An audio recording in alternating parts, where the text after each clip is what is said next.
The Russian war against Ukraine will go down in history as an event that forced Europe to realign its political compass and strengthen its international partnerships.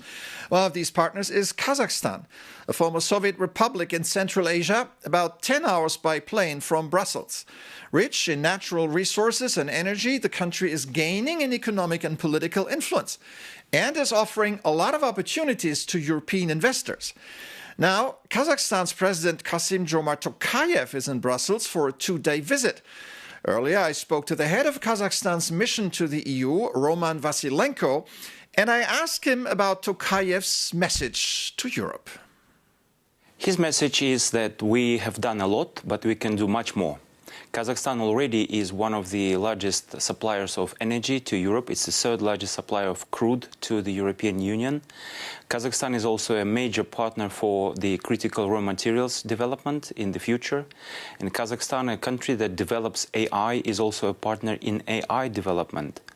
But on a political level, his message is that the European Union is important for Kazakhstan as one of the key strategic partners for our country globally.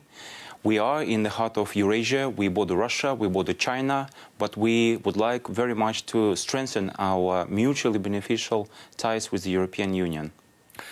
Speaking about these ties, trade between Kazakhstan and the EU has grown substantially in recent years, and Kazakhstan has attracted significant European investment. Now, which sectors beyond energy offer the biggest untapped opportunities for EU investors? Indeed, Kazakhstan now attracted 210 billion US dollars from the European companies, and mostly in energy. I grant you that. But the most promising in the future, and already now, are investments in in transport and logistics, in critical raw materials, in AI, in green hydrogen, and in green energy generally, as well as in finance, because we've built Astana International Financial Center, which already is home to 5,800 companies from around the world. You mentioned that Kazakhstan possesses significant reserves of rare earths and other critical minerals. How can Europe make the most of these critical mineral supplies, and what does Kazakhstan offer? Well, Kazakhstan already produces 21 out of 34 critical raw materials that the European Union identifies as such in the Critical Raw Materials Act. What we bring to the table is our openness to cooperation on a mutually beneficial basis, and our message is simple. You bring investment and technologies, you not only extract, but process critical raw materials in Kazakhstan, and we both reap benefits from that.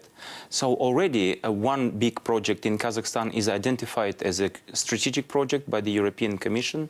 That's a project that, according to Ursula von der Leyen, will be producing 100,000 batteries worth of graphite for electric vehicles a year once it's online. And this is just one example of the many to come. As you know, Europe is desperate to diversify away from Russian energy dependence. Is Kazakhstan prepared to become a major long-term energy partner for the EU, or are there limits of what you can do? Well, we are already, as I said, one of the 3 largest suppliers of crude to the European Union. There are limits because the limits have to do with the amounts that we can produce domestically in terms of oil production, and there are limits in terms of transportation capacities. But we're working to expand this number. Already we supply 65 million tons of oil to the European Union, but it can grow to about 100 million tons in the next 4 or 5 years. But it's not just about oil. As I said, it's about hydrogen. We are about to produce 2 million tons of green hydrogen a year since 2030 with the help of the German-Swedish company.